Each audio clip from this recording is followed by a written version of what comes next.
Do you ever feel like the shoemaker without shoes? Someone who's constantly helping clients, but never having time to work on your own business? I know I feel like that way sometimes. But what if you could finally build a marketing engine that works for you, freeing up your time to scale and grow?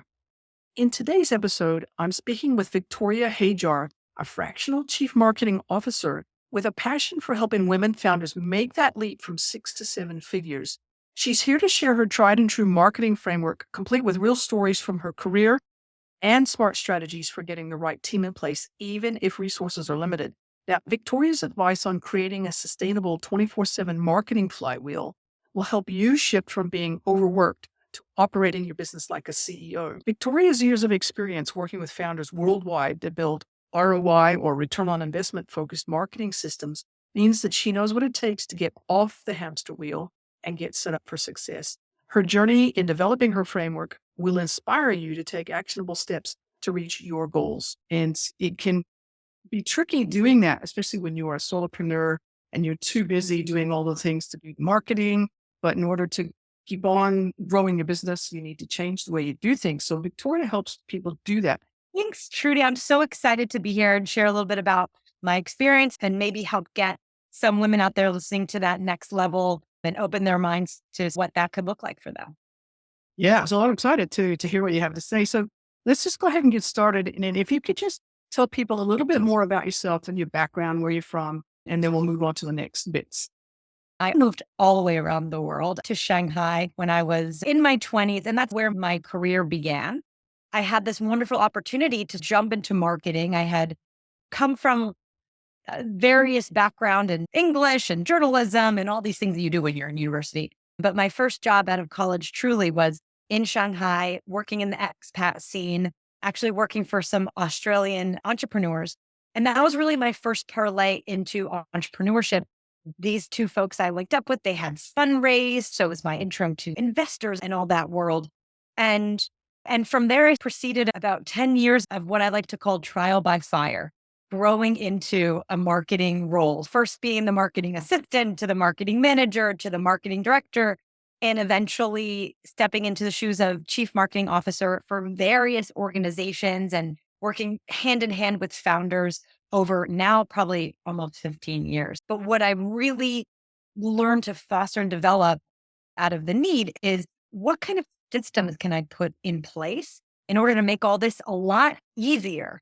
Because as there's just so many pieces of marketing. And I think that is exactly why people like you and me, to have someone that's giving that outside perspective, to be able to organize, even just organize thoughts is so useful. So yeah, so I've really developed this framework that I have used again and again all over the world, really based on how do we build a lean ROI driven marketing team to help us execute all of the marketing.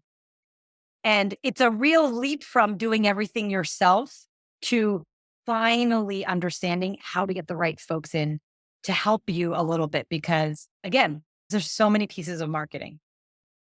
It can be overwhelming because there's the whole psychology of marketing. You've got to be able to understand who you're serving and get into their heads. You've got to be able to track their attention. There's lots and lots of moving pieces. But as I was mentioning earlier, before we jumped on the call or started recording, one of the biggest barriers for a lot and lots of entrepreneurs, solopreneurs, is that you get stuck in this gerbil wheel of serving your customers and trying to do enough marketing to keep that customers coming in.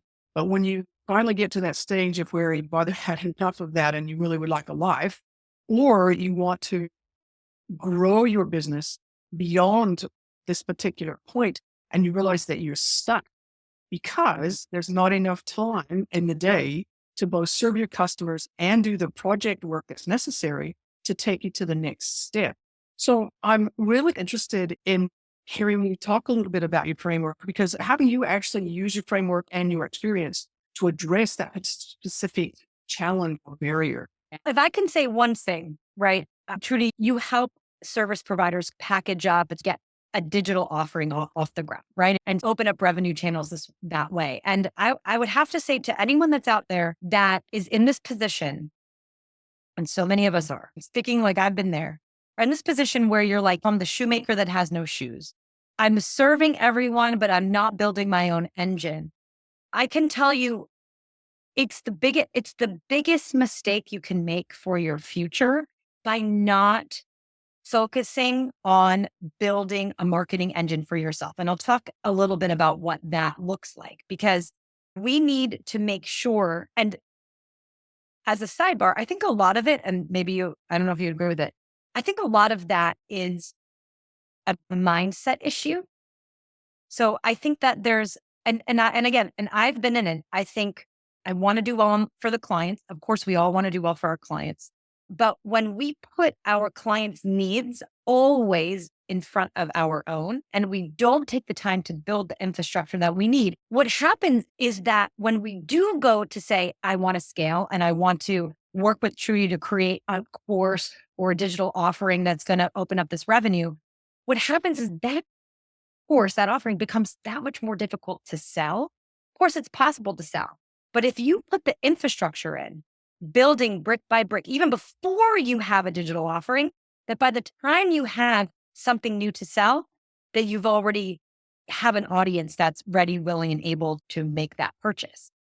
So I think we have to first knock on that mindset issue and say, no one's being a hero by not focusing on their own audience building or their own community building or their own list building, because there's just so much to do for clients. There is also, though, the practical piece of it, right? There's only so many hours in the day. And it is a challenge, right? How much physical time we can dedicate to our businesses. And that's where I really encourage all the founders that I work with to start thinking in a systems mindset and understanding that making small investments here or there to build this infrastructure, this framework that I will share now, it will pay you back tenfold in the future. So I typically work with female founders that are at that plateau, right? Where they say, I've burnt out. I'm doing all of the things, but specifically women that are saying, I just don't know how to get to the next level in my marketing. So we talk a lot about growth levers. What are some of the growth levers? And oftentimes a growth lever could look like building out a digital offering, right? So that's inside that. You could have more offers. But what I do is really we're assessing 4 specific areas of our business. First, when we're looking to get to next level, we look at our brand communication strategy. And what that means is not creating a new brand or doing anything wild. It's really looking at the assets that we currently have in our business in terms of copy, in terms of website, in terms of imagery, in terms of social posts, all this stuff, and making sure that we are communicating properly our brand, that we're really living our brand, because our marketing strategy should be bringing our brand to life, but we want to make sure that we're bringing the right image to life. Because many times what happens, and I don't know if you've run into this, Trudy, but this is something that I've seen a lot. Looking at the brand, looking at the ideal client avatar, it's something that people do usually in the beginning of their business. But then as you get rolling and you start serving clients and opportunities come before you, sometimes maybe you stray to serve a totally different type of person. Maybe you find out you're actually connecting better with this, that, and the other. So we do that exercise once and we don't look back at it. And what could happen is we look at where our business is today versus what we've planned for, and they could look completely different. And maybe we stop being strategic along the way. I don't know. Have you seen that?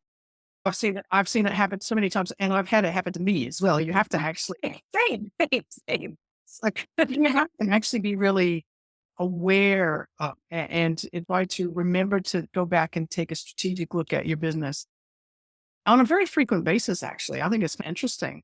I want to swing back to something that you said, and of course, as soon as you said it, my ex chief information officer hat fell onto my head, and I went, I saw it.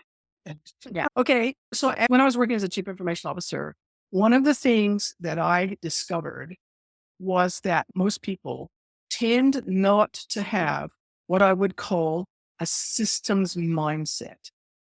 They seem to Yeah. not even know what that means. And as soon as they hear it, feels like a technical term and it lights out. The lights go out in their eyes and they're off somewhere else. Can you explain in very simple terms what you mean by systems process or systems? Yes. Okay. So we're different. I'm going to swing it back to what I said about before, but let's jump to what this is because this is very important. Over this 20-year career, I've had this great opportunity to go into many people's businesses. And I've been tasked with building a marketing department and leading them to success and getting that ROI and hitting those goals. I started picking up in my career and having to do that for multiple businesses because I'm not a marketing agency. As a chief marketing officer, I go in and I assess, I lay the strategy, I build the team that is needed, and then set the KP, set the key performance indicators, all the metric goals, and lead them to success. And before I had a systems mindset around that, it was like a complete nightmare because I was at some points I was managing just in different marketing teams upwards of 15 to 20 people. And it was like, there has to be a better way. But one of my biggest hacks in my career has always been being very hungry to work with more established founders, because with each more established founder that I got my hands on to work with, I unlocked, I uncovered the systems that they put into place, right? And I adapted into my own. So when I talk about systems mindset for marketing management, we're talking about how are we really managing the marketing and sales like beasts in our business. I suggest, and this is how I run my life, I have this very specific leadership meeting cadence that I do with my teams and for myself, and specific types of meetings that you have to have for yourself, for your team, in order for everything to be running smoothly. So we're not talking systems, anything complicated. We're talking about 3 different types of meetings that make life much, much easier. The first, without a doubt, I'm sure you'll agree, is a quarterly review and planning. Quarterly review and planning has to happen every single quarter. But here's the trick. Many women I speak with, now I'm going to get on a soap. Many women I speak with have freelancers, individual contributors, maybe an agency working in their business doing various things, right? Because many of us, we don't have a stack of full-time employees working with us. Maybe we've got a lot of different types of people, right? But what breeds is this, I'm going to say, feeling bad or so, I don't know where it comes from, but it's like that a lot of women I speak with don't feel comfortable bringing everyone together for the quarterly review and planning because it's something you would do in corporate or something you do with your employee team. So that, I think, you're missing huge opportunities if you don't bring everyone together once a quarter to really set your goals, right? And get everyone moving in the right direction. So that's once a quarter. And from that meeting, we need to establish, of course, the quarterly goals. We need to establish, like, what are the tasks associated with it? What are some key markers there? And then the second meeting we need to run is a weekly marketing meeting with all of these same people. And this is where, again, folks feel bad. And I'll give this caveat. Sometimes agencies do give like a pushback, like they don't want to show up to a weekly meeting or something like that. In my experience, if someone's not willing to show up 1 hour a week to get clear on what needs to get done and report on what they're doing or whatever, for a growth startup or scale up business, it's not like the right person. So I think you really want to get people that are really in the mindset of wanting to collaborate, wanting to do well, wanting to grow together. So the second meeting is the weekly marketing meeting. And then the third meeting is and the cadence depends on how big your team is but you take some of your key players and you do a one-on-one with them once a month or even once a quarter. But it's a time to really connect and foster relationships with those individuals. So 3 meetings, it's the quarterly review and planning, it's the weekly marketing meeting, and it's your one-on-one with your key people.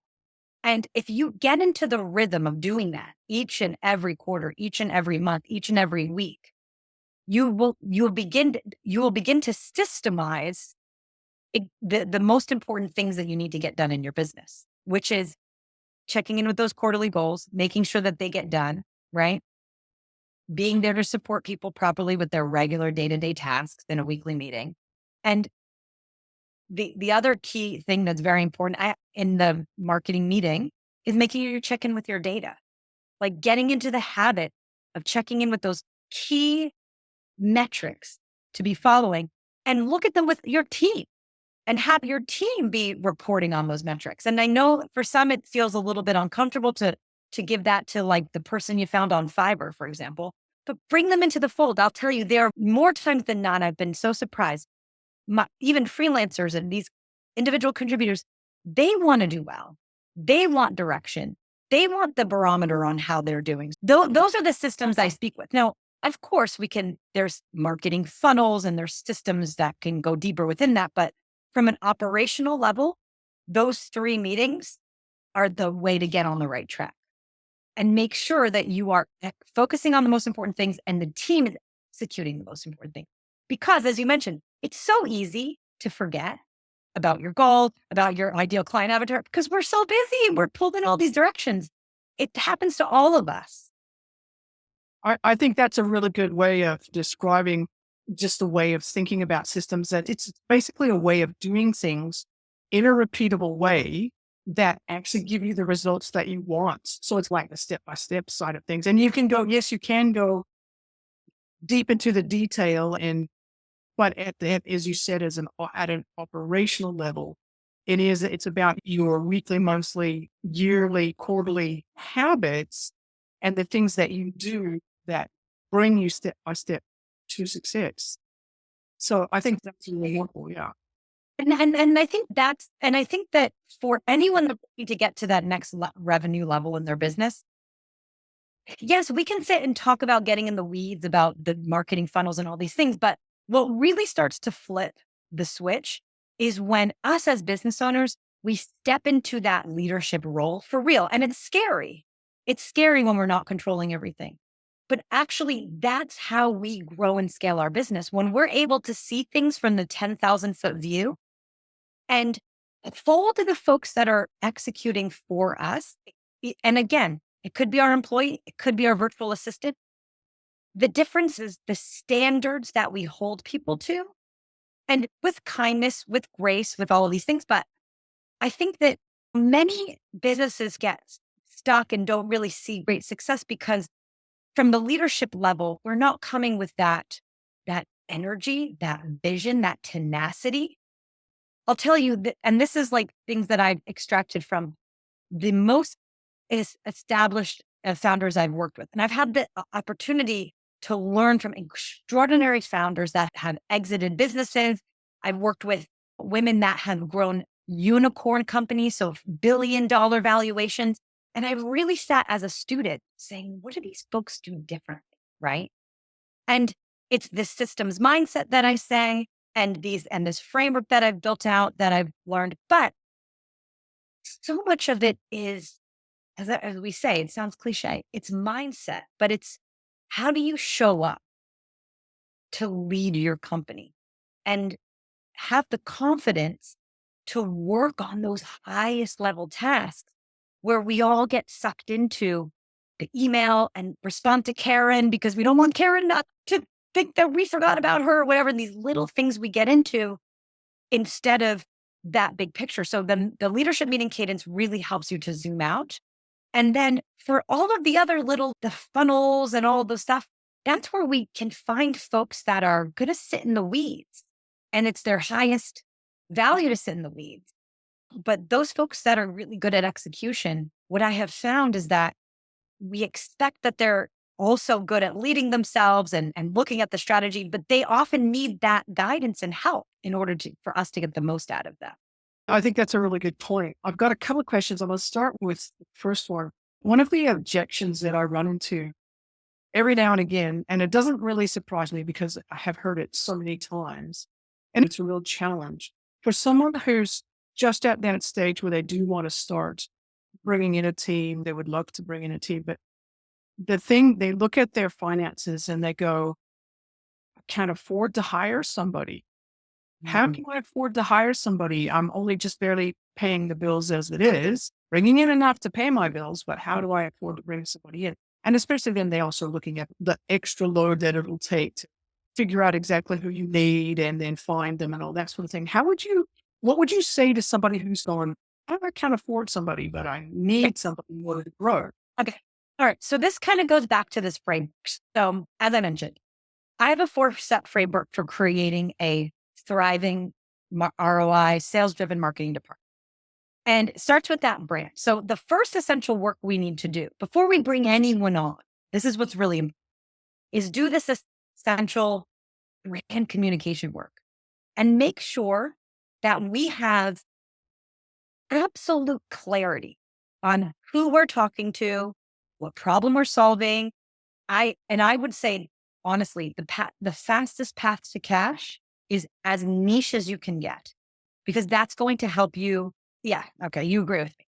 But But, those, but please expand because listeners sometimes go, what do you mean niche down? That could be, I don't niche down so small. okay. I love this. This is a metaphor I've used a lot. I feel like it really is a good one. So a lot of us as service providers, and this has been me 100%, have grown our business for a lot of referral, right? So many people are referrals, right?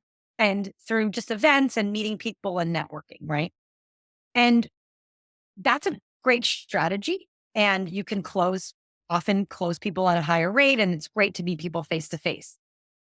The problem is it's not super scalable, right? You're one person. Okay.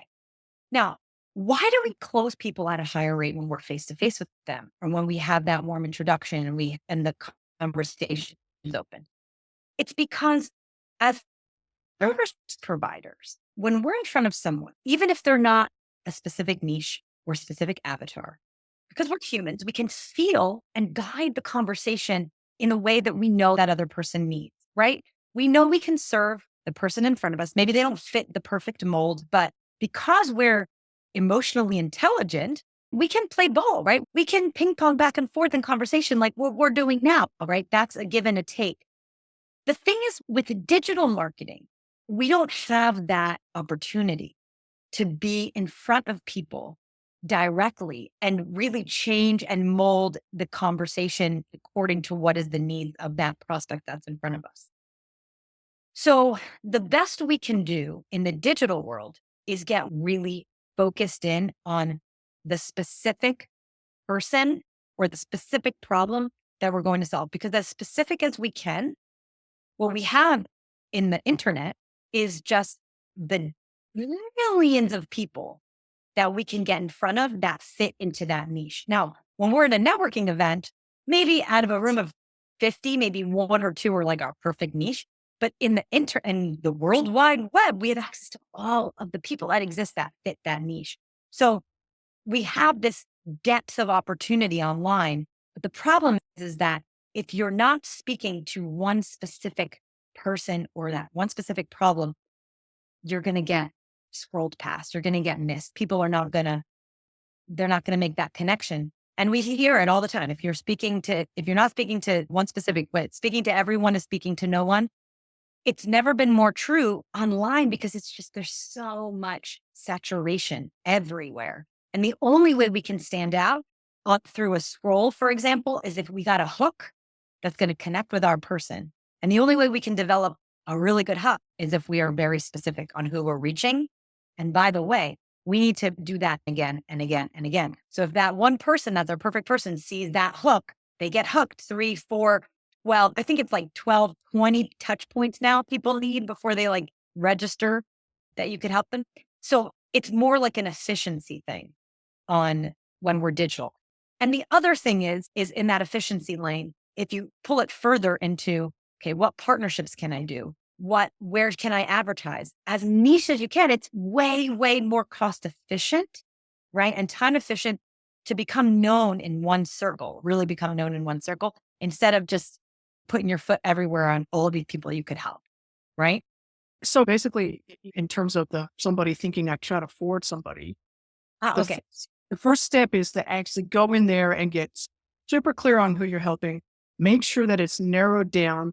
You've got very specific. You have a very specific understanding of who that person is, so that you're talking to one person Once you've got that in place, what do you do next in terms of changing your mindset so that you can afford somebody to help you?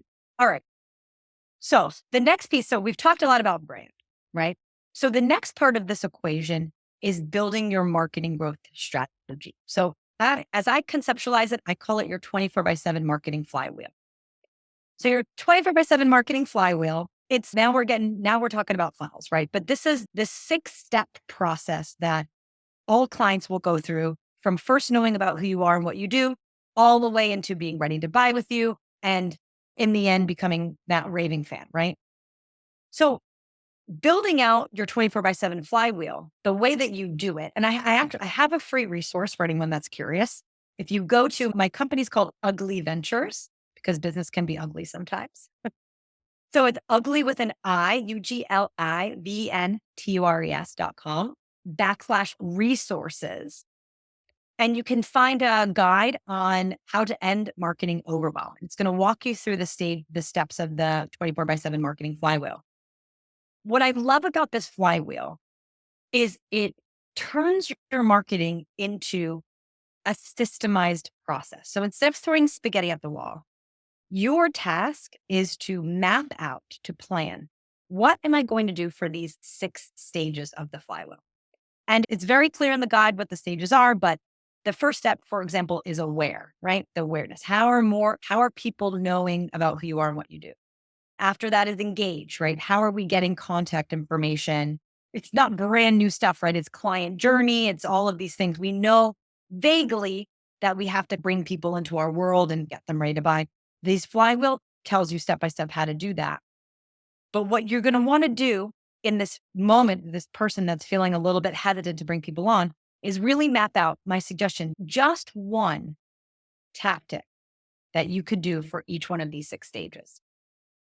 So you're going to say, for the awareness phase, I'm going to, for example, do a partnership strategy where I'm going to find other folks to work with and we're going to introduce each other to each other's audiences, something like that.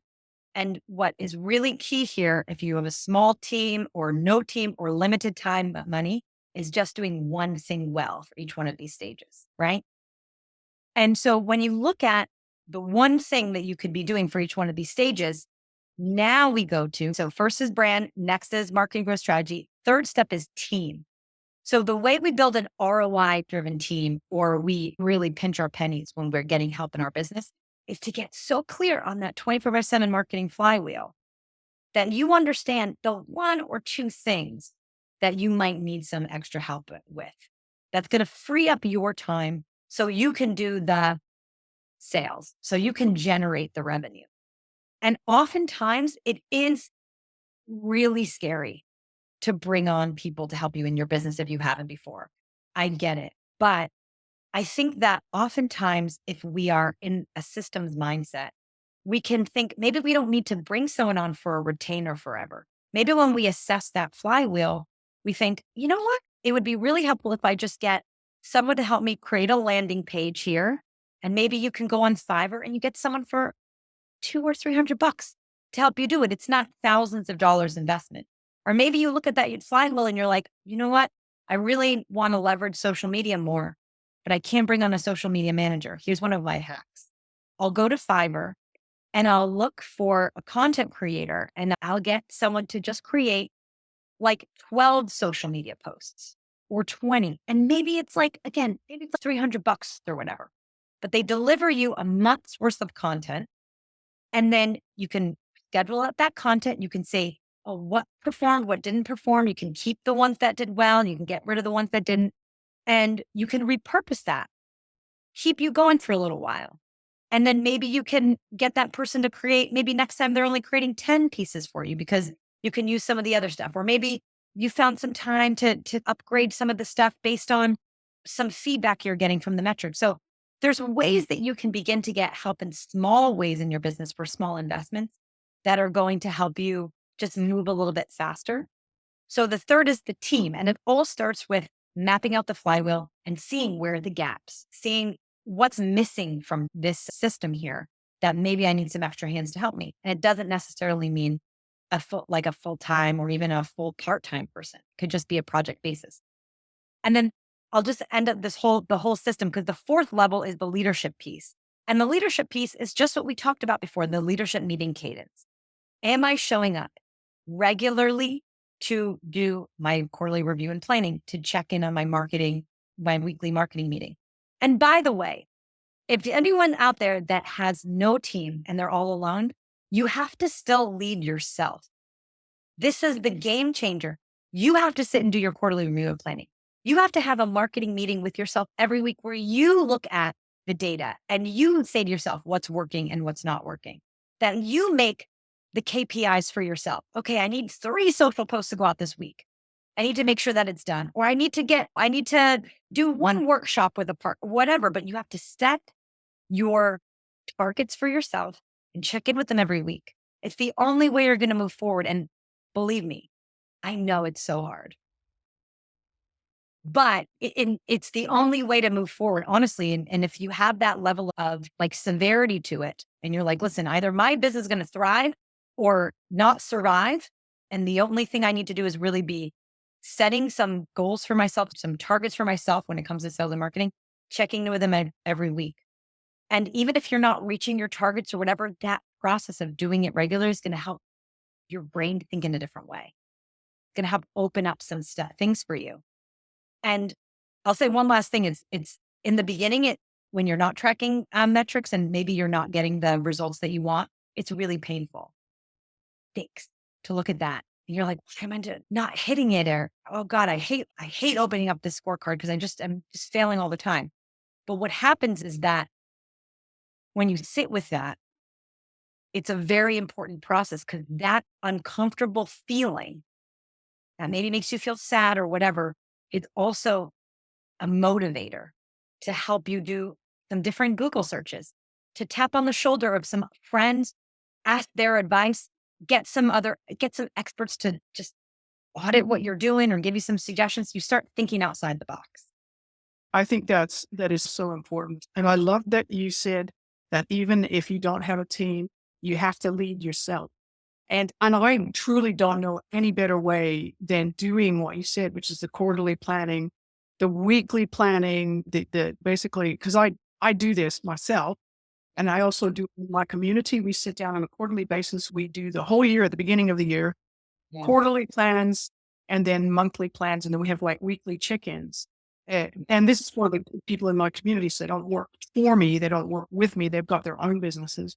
But it does make such a difference, because you probably wouldn't be stunned, but I'm always stunned at how far off course I end up getting by the time I've been working for 2 months towards some goals. And then I look at my goals and I go, oh, hang on, what have you been doing, Trudy? You've got to get back on track. Percent. And I went on this track for years, and it would be like a joke, because I would open up my quarterly planning thing like 3 months later, and I'd be like, I didn't even remember that I wrote that. So and it's because life, and that's why I think people talk a lot about like gratitude practice, right? Where it's like every morning, write 3 things you're grateful for. It's a beautiful practice, because the bringing yourself back, our minds, we go a million miles a second. We have to take the time to bring ourselves back. And so we can get it with the gratitude practice, but when we're trying to create something in our business, or kind of to move anything in our lives, the more that you are taking stock and bringing yourself back and just simply reminding yourself of things you need to do helps you stay focused. Because I don't know about you, but Trudy, it's like the second that I don't have a clear marching orders for what I need to be working like in that hour, like I'll fly off the handle. Like, Lord knows I'll be like trying a new social media scheduling tool, or I'll get into some workshop that has nothing to do with anything I'm trying to accomplish. Because there's so many things pulling us in so many directions. Right. Sharing syndrome. We all suffer from it. It's the same. Yeah, we all do. Yeah, we all do. So I think that's a really good reminder to all of us listening, and whether we have successfully built massive, huge businesses, or we're still building towards the level of success that we want, it's worth paying attention to that, and that self-discipline of making sure we're really clear on what we're doing, and that we're checking in with ourselves to make sure that we're on track. Victoria, that's been just so really useful. I know that listeners are going to be really excited to hear what you have to say, and to then start to apply some of this in their business. So if people were interested in getting in touch with you or maybe even reaching out to you, where would they go?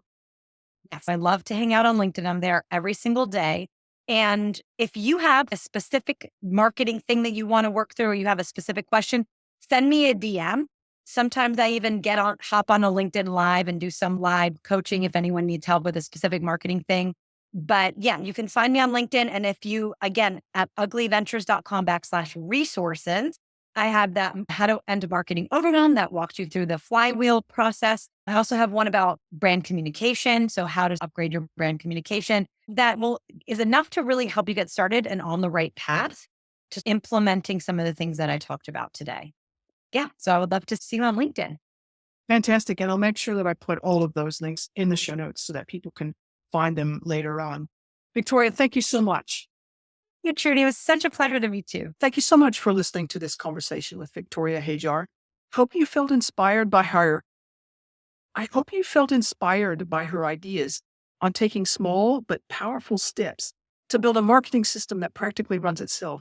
Victoria's story about watching founders transform by putting systems in place, even the ones who started out saying, can't afford help, was a really great reminder that every business can grow with the right strategy.